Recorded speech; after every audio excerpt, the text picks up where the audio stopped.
நீதான் என் இதய ராணி.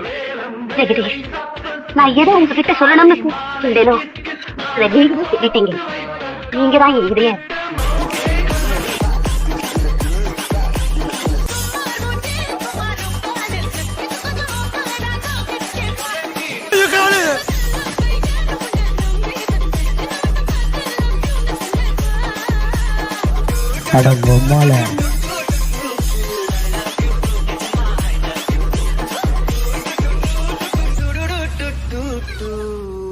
நாம் எங்கே போய்க் கொண்டிருக்கிறோம் என் இன்பமே?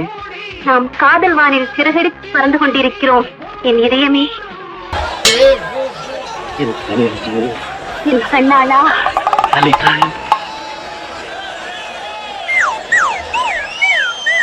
என்னடா ஆமாடா உன்னால என் முதலீடு கெட்டு போச்சு. என்ன பண்ணுங்க எனக்கு இப்பவே இங்கேயே முதலீடு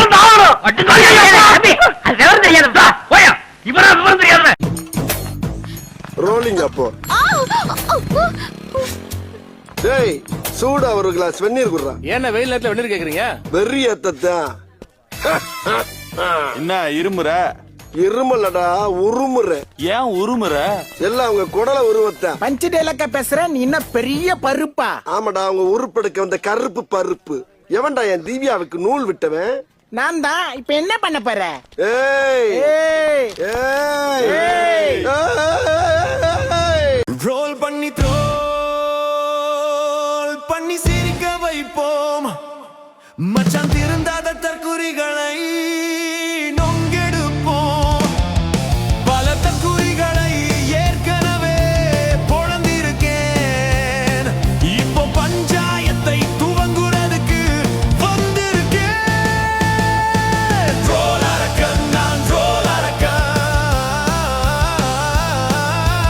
ரோல் அரக்கன் நான் ரோல் அரக்கன் என்ன மாமா ஸ்டார்ட் பண்ணலாமா? பணநாயகத்தை தோற்கடித்த பாமரனின் ஜனநாயக முதல்வர் நீங்கள். பணநாயகத்தை தோற்கடித்த பாமரனின் ஜனநாயக முதல்வர் நீங்கள். திரை மண்டலில் மட்டுமல்ல சட்டமன்றத்திற்கு நாயகன் நீங்கள் தான். திரை மண்டலில் மட்டுமல்ல சட்டமன்றத்திற்கு நாயகன் நீங்கள் தான். புலம்புல எனக்கு போட்டியா? எது யாரா அவன்? எனக்கு போட்டியா புலம்பு வந்துட்டானா? நீ புலம்புவியா? நான் புலம்புறேன் பாரு. உயர்ந்த எண்ணங்களை விதையாக்கி ஊழல் ஒவ்வொன்றையும் களையெடுத்து சமத்துவம் எனும் செடி வளர்த்து மக்களாட்சி எனும் பெரும் மரத்தை பிடித்து நிற்கும் கோச்சூட் போட்ட அந்த விவசாயி நீங்கள்.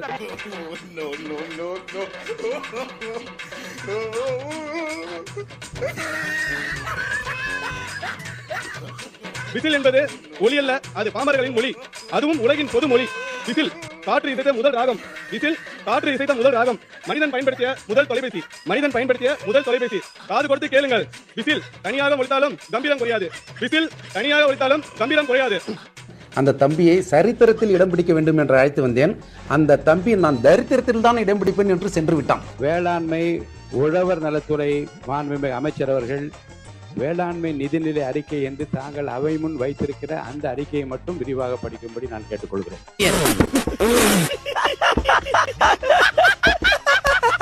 கோச்சூட் அணிந்த விவசாயி நீங்கள். கோச்சூட் அணிந்த விவசாயி நீங்கள்.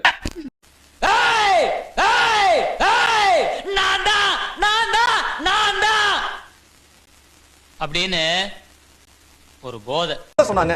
வருவாய் பற்றாக்குறை இந்த அரசாங்கத்தில் அதிகம் இருக்கிறது. ஸ்டாலின் அரசாங்கத்தில் 48,699 கோடி வருவாய் பற்றாக்குறை. நாங்க அடக்க ஓட்டையெல்லாம் லீக்கேஜ் எல்லாம் மூட போறோம். யார் சொன்னது? அது வந்து சொன்னாப்ல. நல்ல பிளானிங்டா. என்னடா புதுசு புதுசா பண்றீங்க?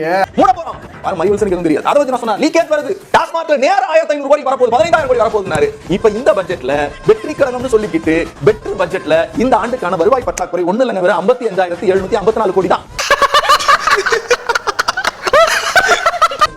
என்ன சார் இப்படி பண்ணிட்டீங்க?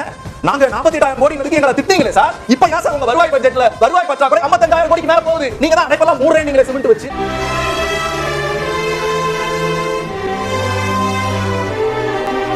எவ்வளவுதான் எதிர்பார்க்கறீங்க? எவ்வளவுதான் வந்திருக்கணும்? இவங்க எங்களை நோக்கி கை நீட்டினாங்கல 48,000 கோடியில வருவாய் பற்றாக்குறை இருக்குன்னா இவங்க என்ன பண்ணிருக்கணும்? பாதியா குறைச்சிருக்கணும். அதுக்கான வேமா சிமெண்ட் வச்சு மூடி இருக்கணும் சார். எங்க அதை தான் கேள்வி கேட்டீங்க. இப்ப அது பதில் சொல்லுங்க.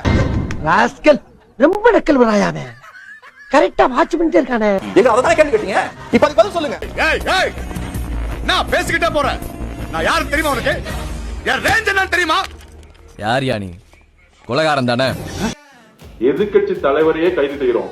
இனிமேட்டு இந்த சோசியல் மீடியால இருக்கிறவங்க, இந்த மஞ்ச பத்திரிகை நடத்துறவங்க என்ன இந்த ட்விட்டர்ல டூப்ளிகேட் ஐடி வச்சிருக்கவங்க, இன்ஸ்டாகிராம் டூப்ளிகேட் ஐடி வச்சிருக்க திமுக வச்சிருக்காங்களா, எல்லாத்தையும் தேடி பிடிச்சி உடனடியே கைது செய்யுங்க. அப்படியேதான்ப்பா ஜோக் சொல்லிட்டு சிரிக்கிற மாதிரியே கிரிஞ்சுன்ற வார்த்தையே இப்ப கிரிஞ்சா இருக்கு நான் கேக்குறது. தயவு செஞ்சு இந்த கிரிஞ்ச நிப்பாட்டுங்களா. ஐயோ, ஒரு 2 வீடியோ டைட்டில் கிரிஞ்சுன்னு வைக்கிறது கூட எனக்கு வந்து மனசு வர மாட்டேங்குது. அவ்வளவு கிரிஞ்சா இருக்கு கிரிஞ்சுன்னு யூஸ் பண்றது. தயவு செஞ்சு இந்த கிரிஞ்சு டேங்க் இதெல்லாம் வச்சு சண்டை போடாம அமைதியா இருங்கடா. உடனடியே கைது செய்யுங்க. சும்மா இருக்க மாட்டியாடா? அண்ணல் அம்பேத்கர் தொழில் முன்னோடிகள் திட்டம், அண்ணல் அம்பேத்கர் அயலக கல்வி உதவி திட்டம், அயோத்திதாசர் ஆதிதிராவிடர் வாழ்விட மேம்பாட்டு திட்டம், ஒலிம்பிக் சிறப்பு மையங்கள்னு எல்லாமே எங்களுடைய திராவிட மாடல் அரசுல செயல்படுத்தப்பட்ட திட்டங்கள் தான். வெறும் பேரை மட்டும் அவங்களுடைய கட்சி பேரை வெற்றின்னு எல்லா திட்டத்துக்கு மேலேயும் ஸ்டிக்கர் ஒட்டிருக்காங்க.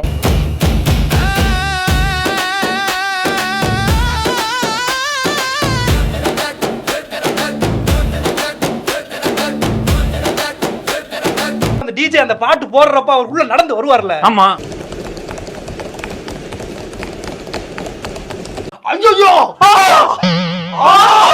ஒரு விஷயம் தெரியுமா? இந்த தூத்துக்குள்ள ஒரு அமைச்சிருக்காவல, அந்த வேட்டக்காரன் படத்துல பைத்தியக்கார கணக்கு நடிச்சிருப்பாவல, அவரு கோவில்பட்டியில ஒரு ப்ரோக்ராம் அங்கிட்டு இருந்து செய்தியாளர்லாம் மைக் கொண்டு போய் நீட்டி தூத்துக்குடியில கப்பல் கட்டு மையத்தை எடுத்து மக்கள் போராடி இருக்காவா, அதை பத்தி என்ன பதில் சொல்றீங்கன்னு கேட்டதுக்கு அதை தூத்துக்குடியில வந்து கேளு அப்படின்னு சொல்லிட்டு இந்த சிறிய நகைச்சுவைக்கே உன்னை பெருசா புழக்கலாம்.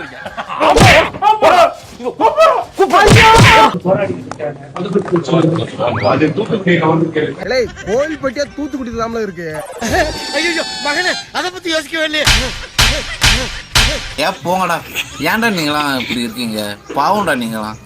அப்ப தூத்துக்குடி பிரச்சனையை கோயில்பட்டியில கேட்டாங்க, சிவகங்கடத்துல கேட்டாங்க. கேள்வி கேட்டா பதில் தெரிஞ்ச பதில் சொல்லு, இல்லன்னா வழக்கம் போல நோக்கம்னு சொல்லிட்டு போக வேண்டியதானே. இல்ல எவ்வளவு தான் மந்திரி பதவி கொடுக்குது.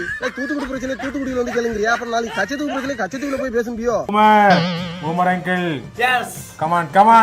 இந்த மந்திரி பதவி எப்படிப்பட்டது? சத்தியவாணி முத்து, கக்கன், VM முனிசாமி எல்லாம் இருந்த அமைச்சர் பதவியில இந்த ஆக்கங்கட்ட கோவில அமைச்சரா போட்டு எதுக்குல சீவனை வாங்குறீங்க? இல்லையா அனில் குஞ்சுகளா? எதுக்கும் வழக்கம் போல முட்டு கொடுங்க. யோ பிரபு, ஒரு விஷயம் தெரியுமாயா? உன் ஜீப்ல போய் நம்ம ரூம் கரண்ட் பில் எவ்வளவுன்னு பாரியா? ஏன்டா என்னன்னு சொல்லி சொல்லடா. அத எப்படியா வாயால சொல்லுவேன்? என்ன காட்டியா அத? என்னடா 20,900 ரூபாயா? லூக்கி இங்க போறா. போங்கடா, ஏன்டா நீங்களாம் இப்படி இருக்கீங்க? பாவம்டா நீங்களாம். செத்த போன மாதிரி படுத்து கிடக்குறான், சொல்லுங்க. அங்க பாரு, நம்ம ரூம் கரண்ட் பில்ல பாரு. இந்த மாசத்துக்கு 20,000. எங்கடா 5 பேர் இருக்க ரூமுக்கு இவ்வளவு வர வாடகை கூட வரலையே. கதை முடிஞ்சு. நம்ம வாடகை வெறும் 12,000 தான் கொடுத்துட்டு இருக்கோம். கரண்ட் பில் 20,000 தான் என்னத்த போறது? நம்ம எங்க உட்காந்துக்கிறோம்?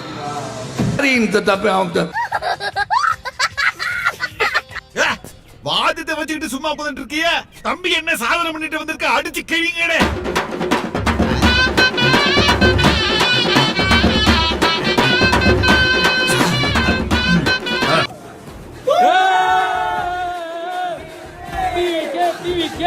பர்றா வெட்டியா.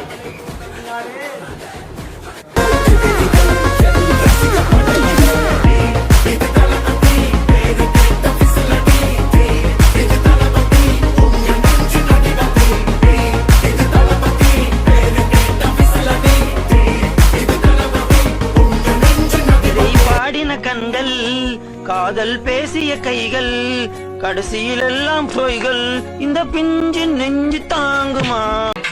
கொடுத்த காசுக்கு மேல கூவராண்டான்னு சொல்ற மாதிரி கட்சிக்கு கட்சி தாவி தாவி பொழப்பு நடத்துற வைகோவும் துரை வைகோவும் இப்ப நேரா ராகுல் காந்திய போய் பார்த்து மாலை போட்டு நெக்ஸ்ட் பிரதமரே இவர்தாங்கிற அளவுக்கு கூவி இருக்காங்க.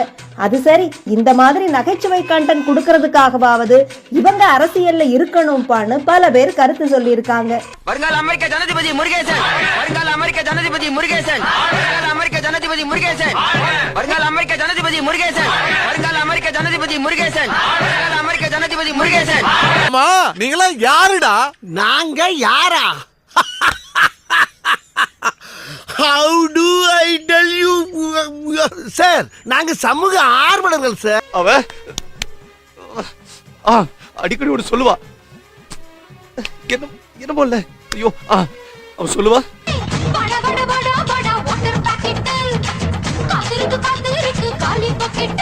அப்ப புரியல, இப்ப புரியுது, இப்ப புரியுது.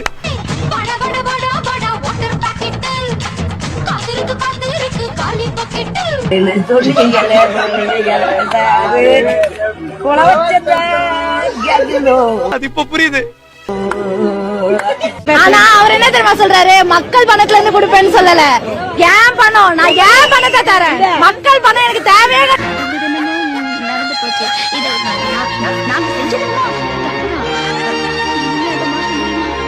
நிதியமைச்சருக்கு தமிழ் தான் வராது அப்படின்னு பார்த்தா கணக்கு கூட வராது போலயே. உங்களுக்கு பம்மு வராதா? 2023 8,000 ரூபாயா உயர்த்தப்பட்ட மீன்பிடி தடைக்கால நிவாரண நிதியை 7,000 ரூபாயா உயர்த்திருக்கோம் அப்படின்னு சொல்றாரு. ஒரு படத்துல கவுண்டமணி கிட்ட கேட்பாங்க இல்லையா, நான் SSLC பாஸ்னு, நீங்க 12th ஃபெயிலுன்னு அப்படிங்கிற மாதிரி 8,000 பெருசா 7,000 பெருசா அப்படிங்கிறது தெரியல. ஒவ்வொரு மீனவர் குடும்பத்திற்கும் மீன்பிடி தடைக்கால நிவாரணம் மற்றும் லீன் சீசன் உதவியாக ரூபாய் 27,000. இந்த அரசு தற்போது பணியில்லாத கால மீன்பிடி உதவித்தொகையை 7,000 ரூபாயை உயர்த்தி வழங்க முடிவு செய்துள்ளது.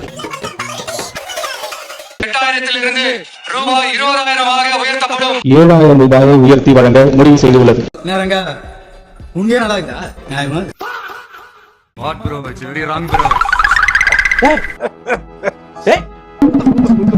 அடுத்து அன்னை சீர்.